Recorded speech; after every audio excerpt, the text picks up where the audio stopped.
On behalf of the College of Arts and Sciences, welcome to Election 2020, Political Scientists in Conversation. I'm Gretchen Ritter, Executive Dean and Vice Provost of the College, and also a faculty member in the Department of Political Science. And whether you're a student, alum, supporter, fan, or friend of Ohio State, I'm so glad you're with us here today, since today we're talking about the election. And given that, I've got one simple ask of you before we get underway. Please vote. In Ohio, early voting and absentee voting is already underway. And on election day, polls will be open from 6:30 a.m. to 7:30 p.m. By casting our vote for candidates and issues, we're fulfilling our responsibility to be engaged citizens who shape our state, federal, and local governments. So thank you all for advancing our constitutional democracy by putting Ohio State's motto, education for citizenship, into action. And now, let me turn it over to our moderator, Chair of the Department of Political Science, and the Dreher Chair in Political Communication and Policy Thinking, Greg Caldeira. Welcome to all of the members of the audience today. I think you're going to be treated to a very lively, well-informed discussion of what has proved to be an unusual and an event-filled electoral season. It's my pleasure today to introduce my two colleagues who will be talking. First of all is Paul Beck, who is Distinguished Professor of Political Science Emeritus, the author of many books on voting, public opinion, and political parties, a frequent contributor to radio, television, and newspapers, and not incidentally, also a contributor to many alumni talks. The second speaker is Tom Wood, who's an Assistant Professor of Political Science and who writes on voting and public opinion. He's written many books and articles on those subjects, and in particular, in the last few years, a book on Enchanted Americans about conspiracy thinking in American politics, and more recently on fake news and receptivity to it. Our format today is going to be very informal. We're going to take up 5 or 6 questions that encapsulate the many dozens of questions you have contributed online to us. And we're going to start with the question of election 2020 and its likely outcome. Paul and Tom, it's all yours.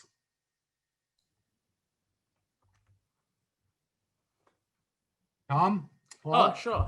Let me start. Paul, do you want to start or should I? Go ahead. Okay.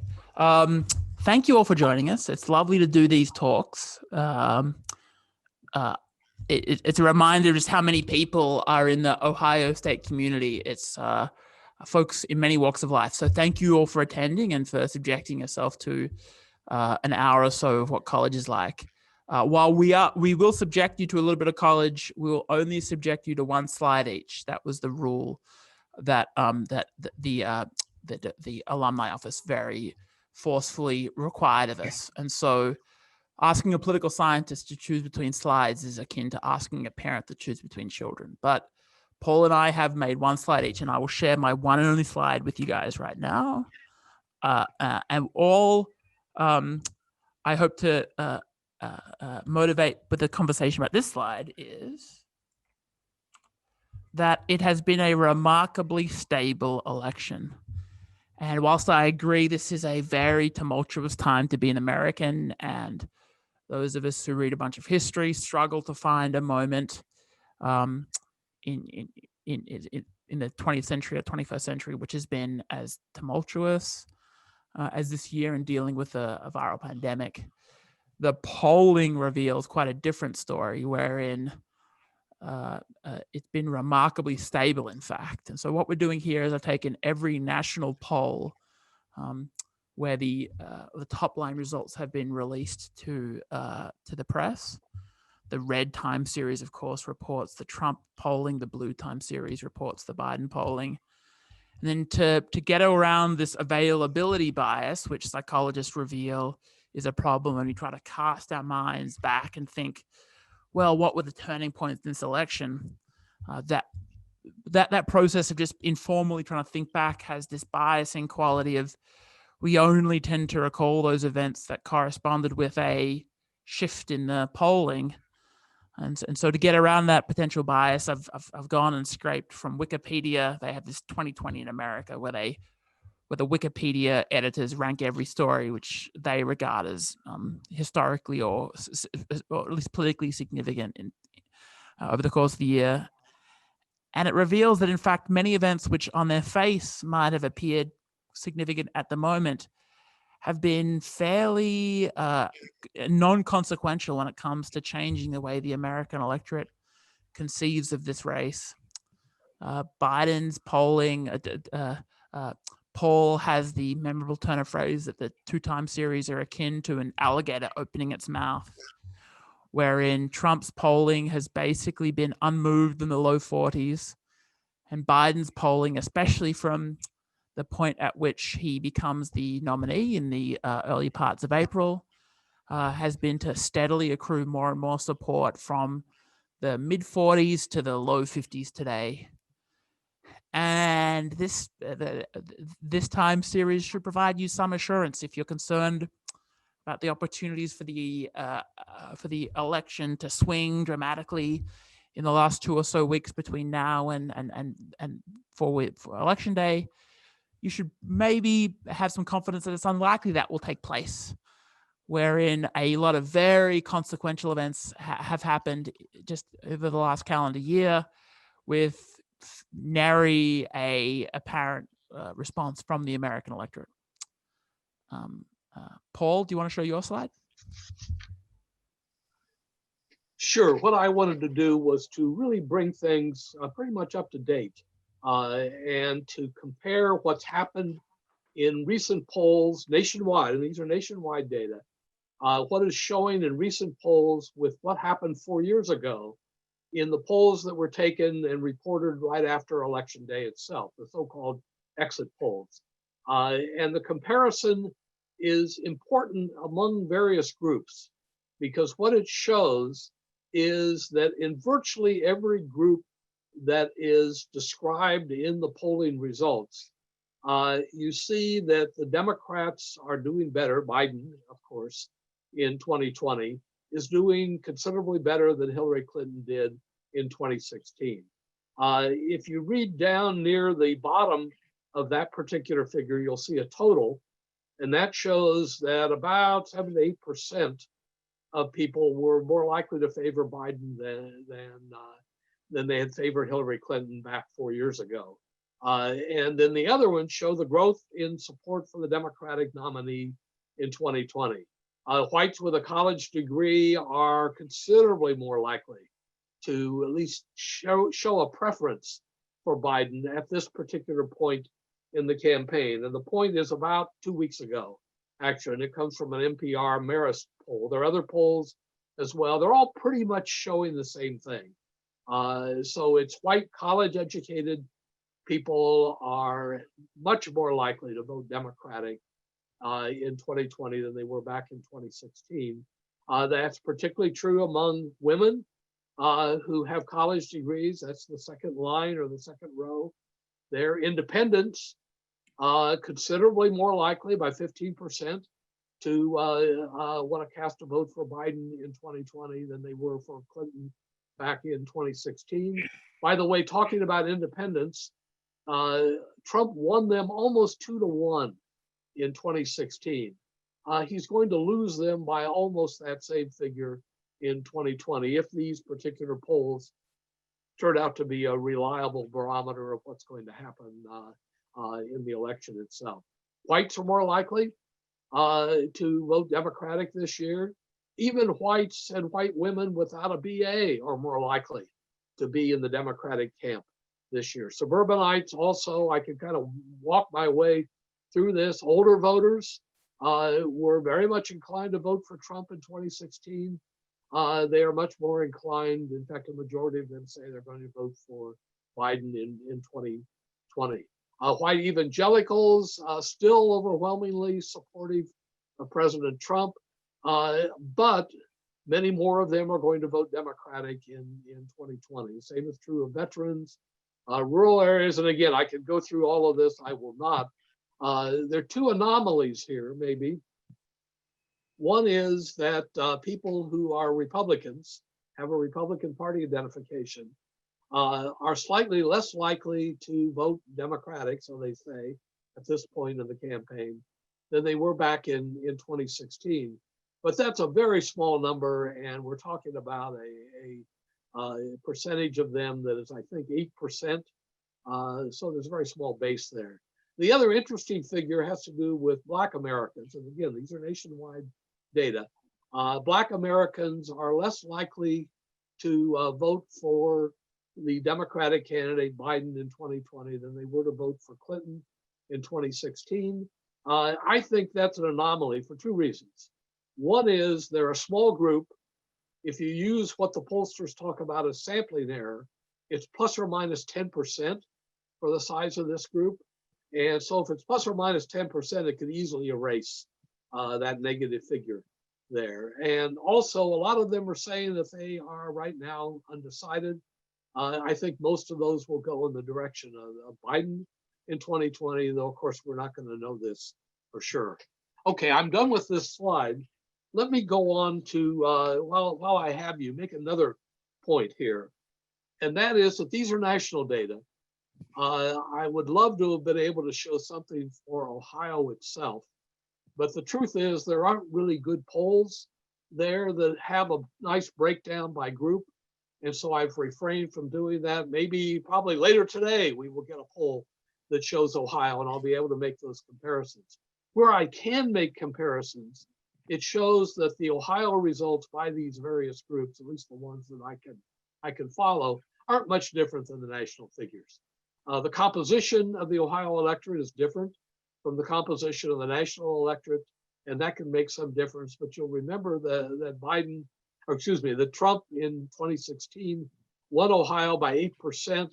What the polls are showing for Ohio right now is that the election really is too close to call. And that is a nice way to segue into the last point that I want to make about these election results. And that is that the election itself is going to turn on what happens in 15 battlegrounds. 13 of them are states that are very competitive right now. The other two are congressional districts in Nebraska and Maine that are proving to be competitive as well. What happens in those 15 battlegrounds is going to determine the outcome of the election. And what we can already see from the polls in those particular battlegrounds is that in 7 of them, Biden already enjoys a solid lead. And that is for a total of 67 electoral votes. One of them shows a solid Trump lead, that's Texas. And Texas seems to be trending away from that Trump lead, although it's not trending very much in that direction. And then there are 7 more states, Ohio being one of them, that are simply too close to call. And those are states that have 96 electoral votes. And the bottom line here is that if you take the states that are already solid for the Democrat Biden and add to them the ones where he already has a lead among these battlegrounds, he comes up with a total of 280 electoral votes, which is enough to barely win the Electoral College victory. If, on the other hand, Trump were able to cut into the Biden lead and win some of those states that are now in the Biden camp, Trump could reclaim a lead and then actually win the election if he were to carry all the too close to call states. But it's early. We still have less than 2 weeks to go in the election. Many people have already voted. So those votes are already in the can, in effect. But things obviously could change between now and election day. The polls are just a window at a particular point in time. So, Paul, where do Florida and North Carolina figure? Okay, Florida is, and this gets into something that is in a bit of the weeds. You know, the question is, what do states do in counting absentee votes? And another category of votes, which are called provisional, which is where people go to the polls to vote but they are not recorded on the voting roll there as a valid voter, and so they have to vote provisionally, and then that has to be determined later on, mainly by them showing some ID or some other information about their ballot. Some of the states are going to report results from the absentees, but not the provisionals, but the absentees on election night. They'll fold them into the regular reports. Other states, like Ohio, are not going to be able to report them right away. And in fact, for Ohio, it could well be at least 2 weeks and maybe longer than that before we actually know what the result is, if the election is close and if there are a lot of absentee and provisional ballots. So there's some states that we're going to know about fairly soon. There are others that are going to be fairly late. And by late, I mean days late in giving their responses. The ones that are going to be particularly late appear to be Pennsylvania, Michigan, Ohio, North Carolina. Those are all states that were won by Trump in 2016. We may not know what their result is going to be in 2020 for some days after the election.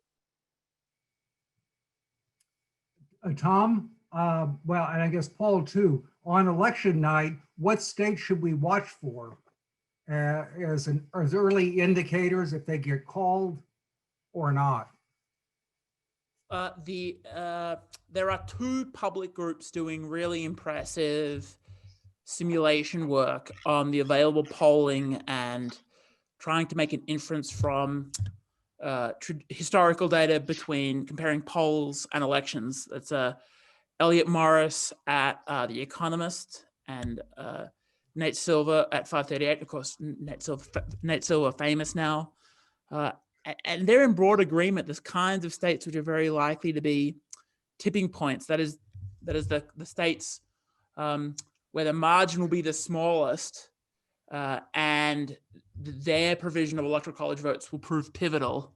They'll either prove to be the decisive quote unquote state for Biden or Trump, and they tend to be Wisconsin and Michigan, two states, of course, in which Vice President Biden has enjoyed a fairly stable polling lead. And they are just the kinds of states where the demographics are such that the advantages that Donald Trump enjoys here in Ohio are less apparent. That they're a little bit better educated. The white population is a little bit better educated than Ohio. The high income college educated populations are a little bit higher proportion of their white population than Ohio.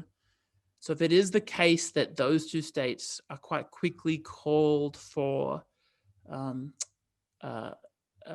Biden, it suggests that we haven't undergone a systematic polling error in the public polling that's happened to date, and it's likely that the predictions as to a comfortable Biden victory will be vindicated. If it's not the case, if it's instead the case that that President Trump does better in those states than it's been polled, it's very likely that we have been laboring under publicly available polling data, which has been badly biased for whatever reasons. And it's likely to be the case that President Trump is likely to prevail. So I would encourage folks to look most specifically at Wisconsin and Michigan as swing states. Paul? Yeah, let me add to that. There are 7 battlegrounds that are right now too close to call. 2 of them, North Carolina and Ohio, are going to be late reporting states, so we probably are not going to know on election night just exactly what is going to be the result there. Although if it's a blowout, we will know, but otherwise we're not going to know. There are other states to pay really close attention to, because if they go in one direction or the other, we probably are going to know the outcome of the election. And those are Arizona. The problem with Arizona, of course, is it's not in our time zone. And so we have to wait a while for its polls to close and for that report to come in. But also Florida is another one that is likely to report almost right away. They're going to count the absentee ballots before election day, and they'll fold them right in, and we will have a result there. The same is true of Iowa, different time zone, but we don't have to stay up too long to get an Iowa result. Georgia is another one right now too close to call, but it'll be interesting to see what happens there. And then the second congressional district of Maine is another one that is there. There's some other states, Tom mentioned them already, Wisconsin, Pennsylvania, Michigan. Pennsylvania is going to be late reporting. Wisconsin probably won't be. Michigan will be late reporting. And so if we see Wisconsin going for Biden, as the polls predict that it will, we can be pretty confident that Biden is going to emerge as the winner after Election Day. If, on the other hand, Wisconsin's up in the air or goes in a Trump direction, then it either is going to be a much closer election than the polls are predicting, or perhaps a Trump victory. We need to realize, by the way, that if there are a lot of late arriving absentee ballots and a lot of provisional votes that are not going to get counted right away, that things are going to be pretty much up in the air. But Democrats are encouraging Democratic voters to vote early if they're voting absentee. And so maybe there won't be many late arriving absentee ballots in their case. There may be a fair number of provisionals, and again, in a very close contest, the provisionals can make a difference. That strikes me as a pretty natural segue to the second topic on election integrity and challenges. I heard Rick Hassan talking either last night or this morning about lawsuits, and he said there's something like 600 lawsuits pending on electoral law currently. And in election integrity has been an issue really starting in 2016. And so the question is, how reliable are the polls? Are the results likely to be? What are we likely to see on election night and in the period thereafter? I guess I can answer chime in. Oh, Paul, you go first. Yeah, go ahead, Tom. No, Tom, please go ahead. I'll just very quickly answer the polling question, and this has come up in the Q&A as well.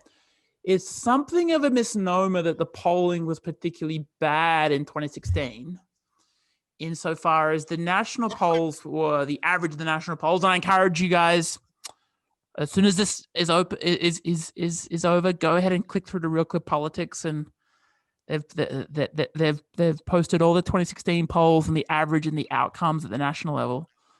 The polls were pretty good in 2016.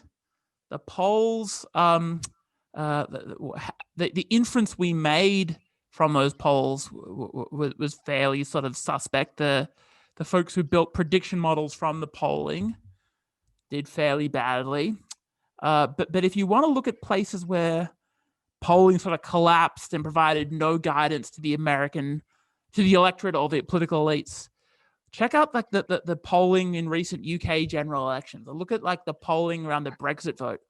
There have been cases where vast swaths of the electorate have just been missed by pollsters. But that has not tended to be the experience of American polling in recent cycles, that the American electorate is fairly well polled compared to other wealthy countries. And so I guess it's not like self-serving doublespeak when the polling industry gives itself a pat on the back and suggests that this election is fairly predictable. The U.S. polling methodologies have been pretty well vindicated over recent cycles, especially national polls. And so I would just encourage folks to be a little bit more rigorous in their willingness to condemn polling out of hand. Anyway, Paul, you were going to say something before I interrupted. Yeah, let me stay on polling for a minute and just kind of add to what Tom has said, which is right on. That is, there were problems in 2016, particularly in some of the state polls, and they occurred for probably two reasons, two understandable reasons, maybe. One of them was that there were a lot of voters who had not decided, even the weekend before the election, who they were going to vote for. Many of them were voters who didn't like either Trump or Clinton. And they ended up going almost 2-1 for Trump. Maybe the Comey announcement on, I believe it was the Sunday before the election, about kind of vindicating Clinton in terms of the emails that were on her server, It called attention again to the email issue and may have led some voters to move in a Trump direction and away from Clinton. So that was one thing. And the polls really didn't do much polling over the weekend before the election. And so they didn't really capture that last minute shift. And then the other thing was that there was a higher turnout level among less educated whites than had been predicted and that had occurred in previous elections. And the pollsters really didn't take that into account very much. And it proved to be important in those razor thin victories that Trump was able to win in Wisconsin, Michigan, and Pennsylvania. If you fast forward to 2020, the pollsters have tried to correct those problems. They've been much more careful about making sure they're getting representative samples of people who have lower levels of education. And they have, I think, been very concerned with how many people, what percentage of their sample are truly undecided right now. And it seems to be a very small number. And it could well be the case that you would ask as an audience, how on earth could anybody be undecided at this point in a fairly raucous campaign? Well, there are still a few people who may like Trump for some reasons, dislike him for others, may like Biden for some reasons, dislike him for others, and they're going to wait to make up their mind, maybe when they're standing there in the voting booth on election day itself. And so there always is a possibility that could change outcomes, although if there are very few of them, it's not really going to have a dramatic effect at all on the outcome in any particular state. So we have a question up on the chat site. How can we clarify how absentee ballots are counted in Ohio? There are lots of questions about misunderstanding the distinction between late ballots and counting absentee ballots submitted on time. And after that question, if you could talk a little bit about threats to the ballot, the likelihood of stolen ballots or other problems that people have talked about. Well, I've lived in Ohio longer than Tom has, so let me take the absentee ballot question straight on. It turns out to be kind of a complicated issue. If absentee ballots are cast and received before election day, they will get folded into the election day count. On the other hand, if there are a lot of them that have to be folded in, it could take some time for the county boards of elections to be able to register a count, because there are also, of course, in-person votes coming in that day as well that have to be handled. Now, what happens if an absentee ballot is postmarked by November the 2nd, which is the deadline it has to be postmarked by, but is not received by the Board of Elections until after Election Day itself? Those ballots will be counted, assuming they are valid ballots, which I think most of them, 99% probably will be. But they won't be folded into the results or reported in the results really until probably 2 weeks later. Voters, by the way, during that period have an opportunity, if there's some question about the validity of their absentee ballot, let's say they forgot to sign it, for example, the boards of elections are supposed to contact them if they have contact information and ask them to clear up that particular question. It's called curing. They're curing the ballot. And most ballots, I think, will get cured and will end up being valid ballots. But again, they're not going to be counted until 2 weeks later. The provisionals also have a window of about a week to clear up the questions that were there that were challenging their ability to cast a valid vote. 85% of them in 2016 ended up being valid votes. There were 132,000 of them. So if it's a really close election, we're not going to know about the provisionals for some time. And then the final thing is that these are all done as counts by the boards of elections in the 88 Ohio counties. Those then are reported to the Secretary of State, and the reporting deadline is the 18th of November. So we're already a couple of weeks past the election by that point. The Secretary of State doesn't have to report the final official results in Ohio until November the 24th. So after all of us have forgotten about the election, hopefully, it turns out there will be a report.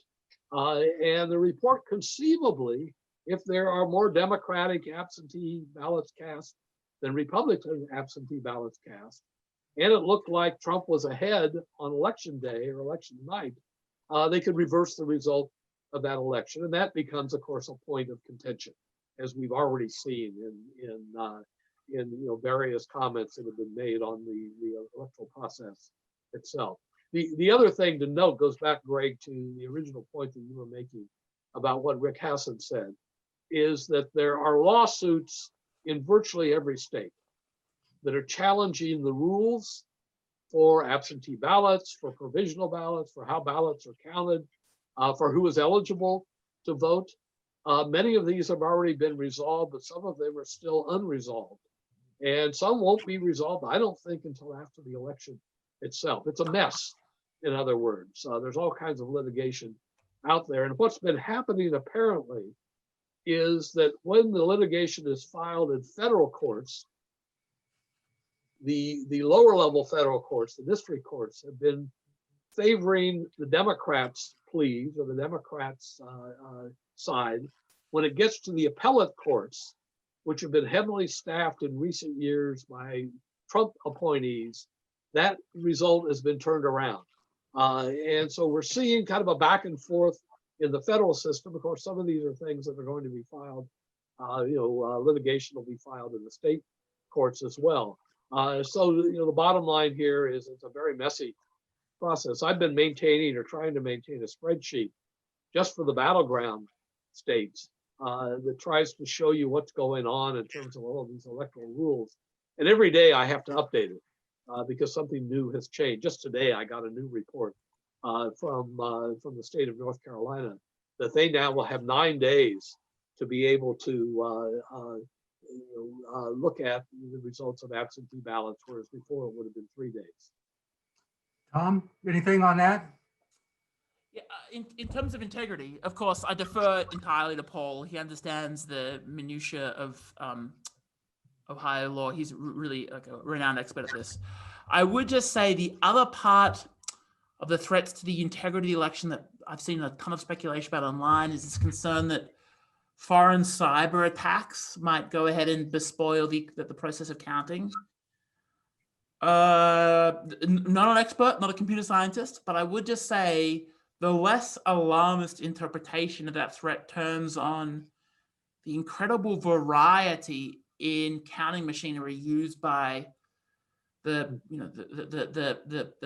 thousands of counting authorities in the United States, the incredible decentralization of the American electorate provides us some assurance that, in fact, it will be very, very complicated to have a sufficiently broad attack on American counting systems, all at the same time, in hundreds of battleground counties across the United States, using an incredible variety of machinery. It's on the one hand, it's a part of the clunkiness of American elections that we have such an incredible array of rules, that we have so decentralized the process of counting ballots in this country. I grew up in another federal democracy, the Australian system. There is a federal agency that arranges for the counting, for the tabulation, for the conduct of elections, even at the local level. Now, there are a ton of advantages from that, but it would make the Australian electoral system far more at risk of a centralized cyber attack. And so whilst it's very clear, if you just read the reporting, it's very clear that the United States is being subject to really unrelenting cyber threats. The ability for a cyber actor to undermine the counting of votes seems an unlikely occurrence.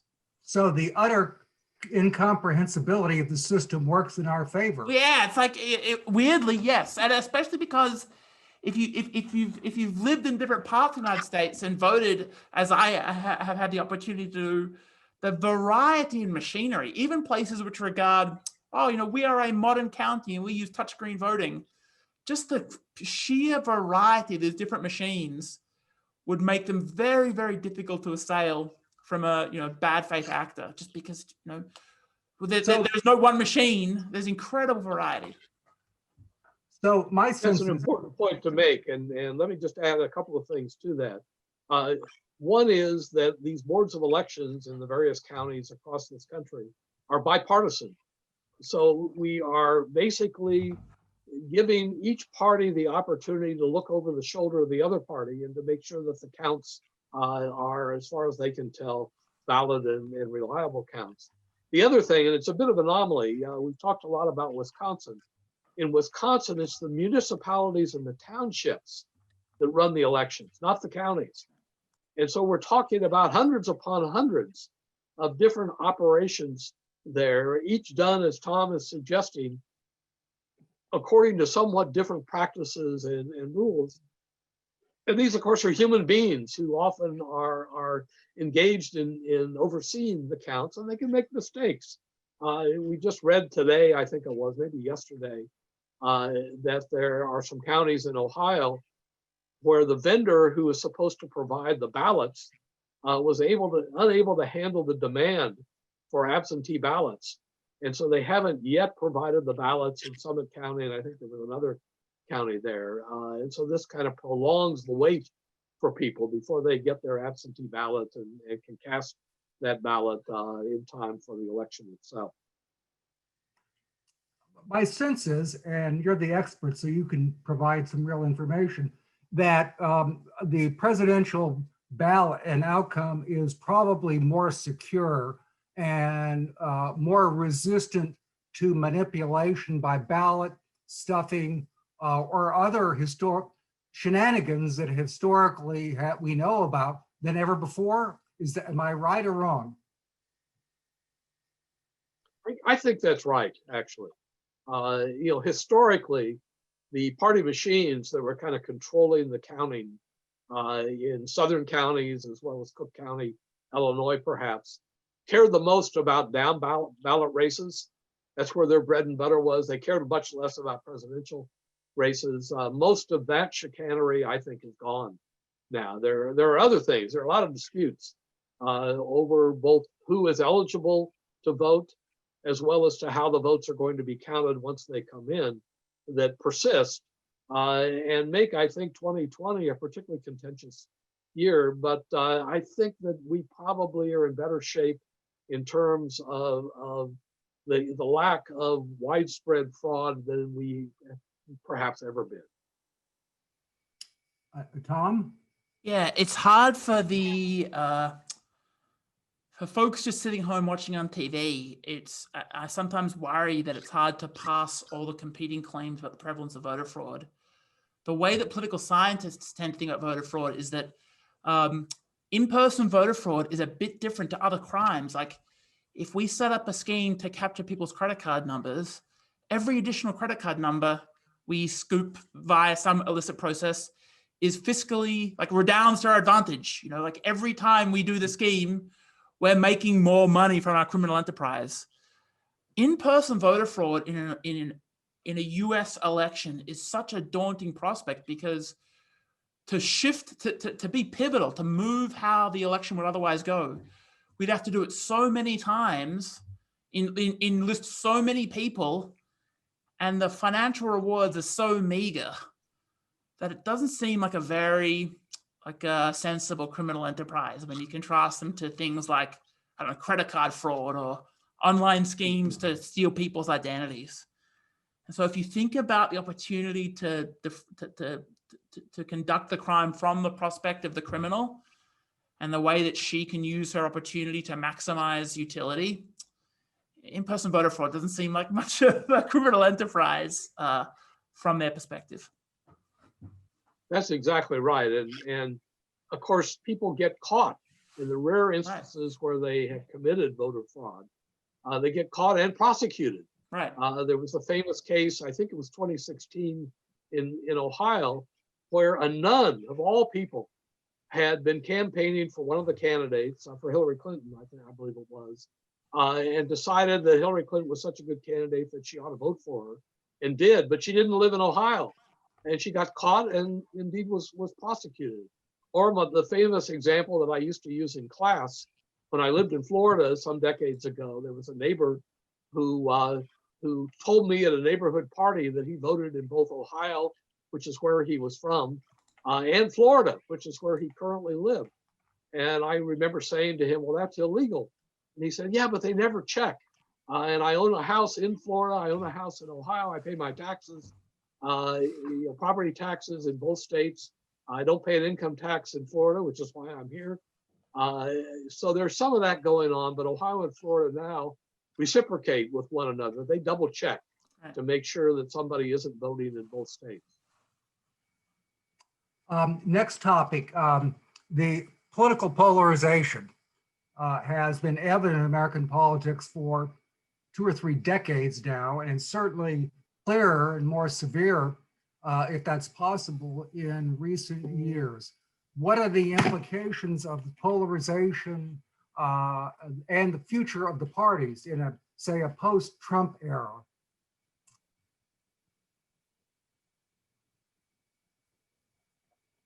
Paul, you have to go first. Tom, do you want to take this? No, Paul, you have to go first. Well, we are a deeply partisan polarized nation.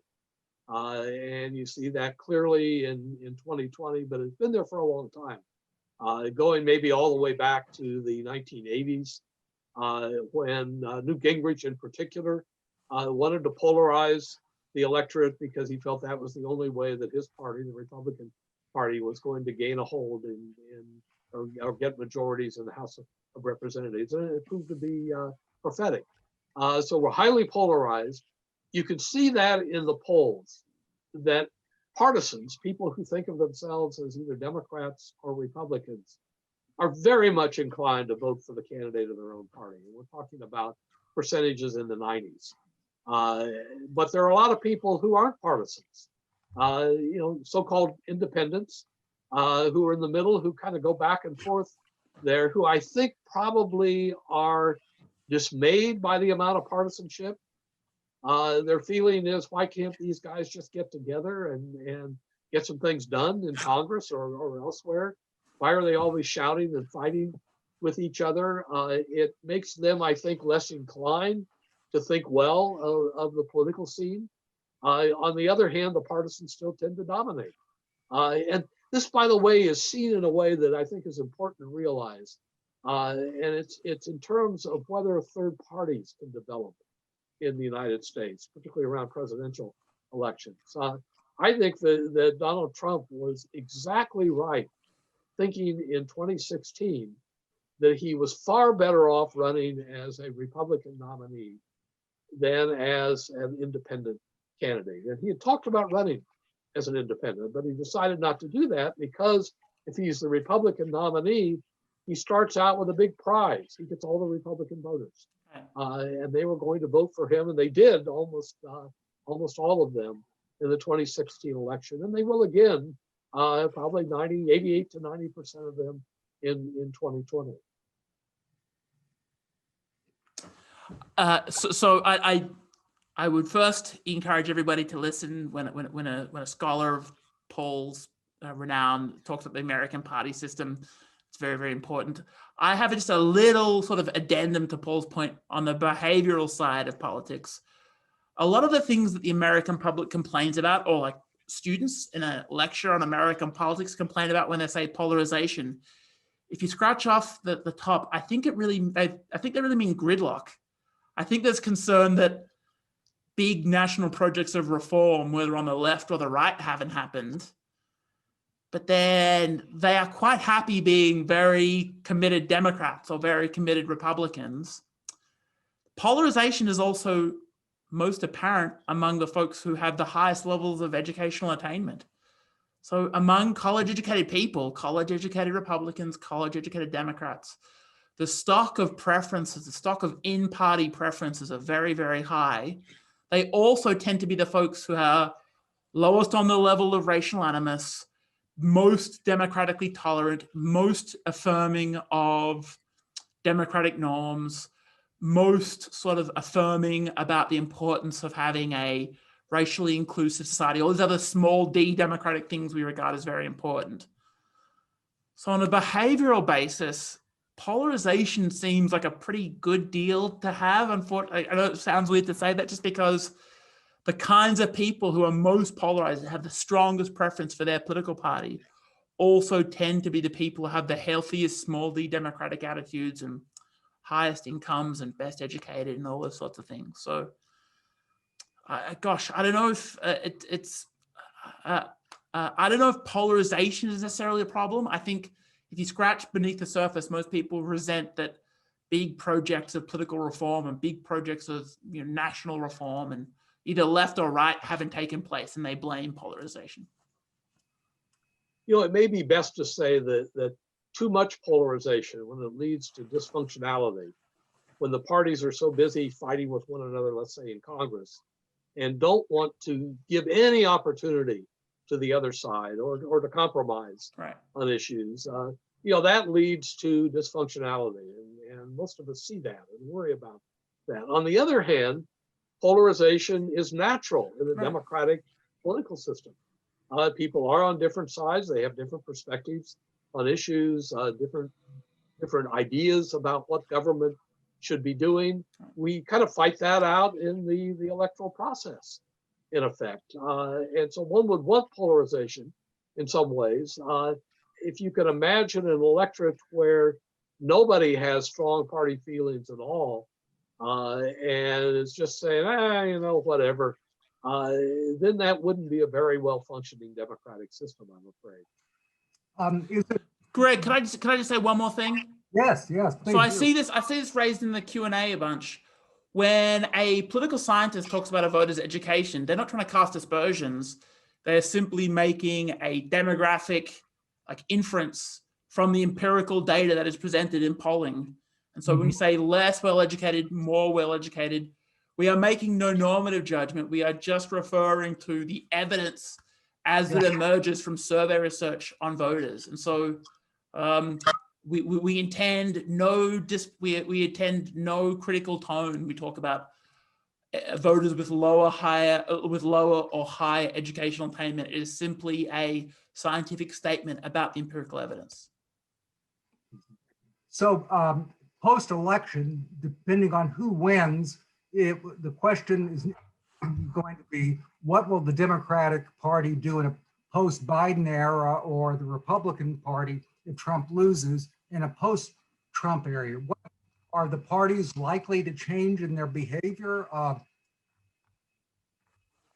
Tom, Paul? I think it's sort of gotten missed in all the hubbub over the general election, that Biden, of course, was the nominee, or was a candidate who represented the mainstream of the Democratic Party, not any of the radical fringes of that party. And it was very much a victory of traditional Democrats in a way. And of course, he is certainly more liberal than a traditional Republican. So if he wins the election, one would expect to see, I think, a Democratic Party governing very much like the Democratic Party in the past. He's moved a little bit on some issues, healthcare maybe being one of them, but not much on other kinds of things. On the Trump side, I think Trump very much captured the Republican Party. It's a very different party under Trump than it was before Trump. If he wins, I think we'll see a continuation of that. If he loses, the really interesting issue is going to be whether Republicans are able to return to the Republican principles of the past. It may be difficult to do that because there's a substantial portion of the Republican base that is very committed to the kinds of things that President Trump was promoting. It's hard. Paul raised an excellent question. It's hard to sort of think who would be the Republican elite to pick up Trump's mantle if he loses. Trump's stylistic innovation, this idea that there are a very large number of more populist Republican primary voters who can prove to be politically pivotal in an early stage GOP primary. That's a very meaningful strategic innovation on the GOP side.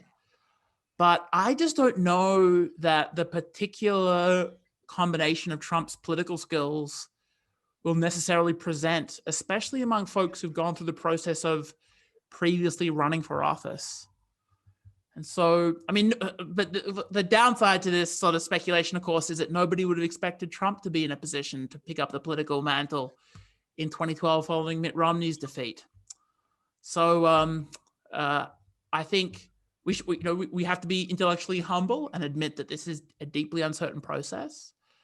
But I would suggest it seems unlikely that Trump's particular political message will be replicated in GOP politics, especially if Trump undergoes some sort of electoral reckoning in a couple of days' time, such that many GOP elites regard him as responsible for, quote unquote, losing the election if that comes to pass. And so, yeah, I just think his message will be a hard one to replicate. His bundle of attributes will be a hard one to replicate.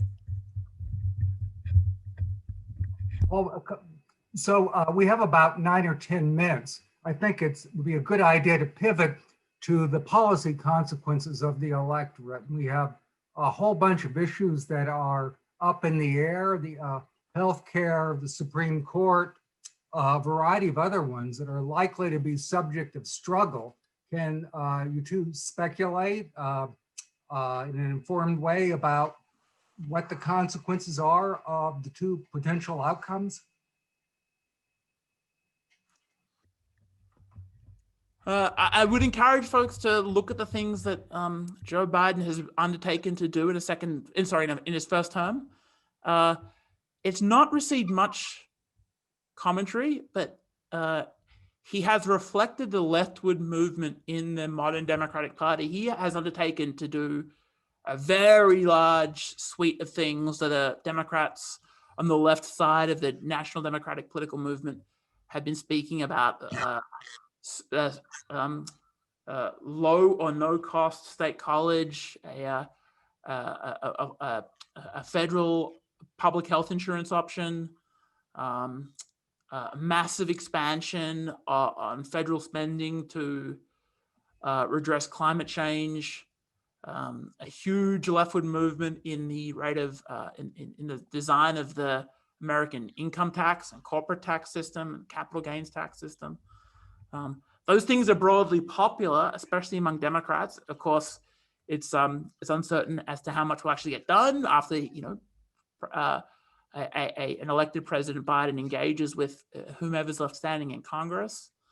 But it does bear mention that to sort of stave off threats from his left flank, Joe Biden has undertaken a very left-focused suite of policy responses. Despite the fact that he was regarded by other Democratic elites as the quote-unquote moderate Democrat in his field. Yeah, and let's assume for the moment that Biden indeed does win, and that he carries with him enough senators to constitute a Democratic majority in the Senate. What he's going to face once he takes office on January 20th are two really problematic realities. One is the coronavirus pandemic, and that's going to be an issue he's going to have to deal with. We've gotten signals from him as to how he would deal with it, but it's still going to be there. And one would have to hope, I think we all hope, but Biden may particularly hope, that there is some kind of vaccine that's been developed so that we can maybe move forward on that front. So that's one thing. And then the other thing is the state of the economy. The economy is really in problematic shape. Things will have to be done at the national level by either Trump or Biden as president to try to resuscitate the economy. It's going to take time. There are problems in trying to do that. One is the kind of national debt that's accumulated over the last couple of years that in some ways constrains the options that we have in front of us.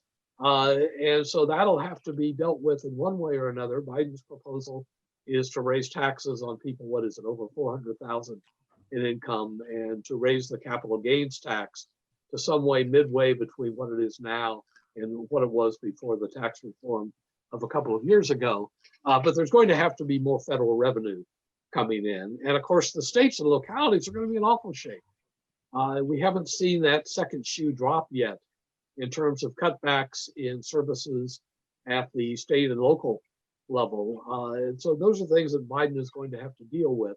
The Supreme Court is not likely to render a verdict on the Affordable Care Act, so-called Obamacare, until sometime in 2021. And it could well be that they don't really overturn it. And then there may be some attempts to modify it at the margins.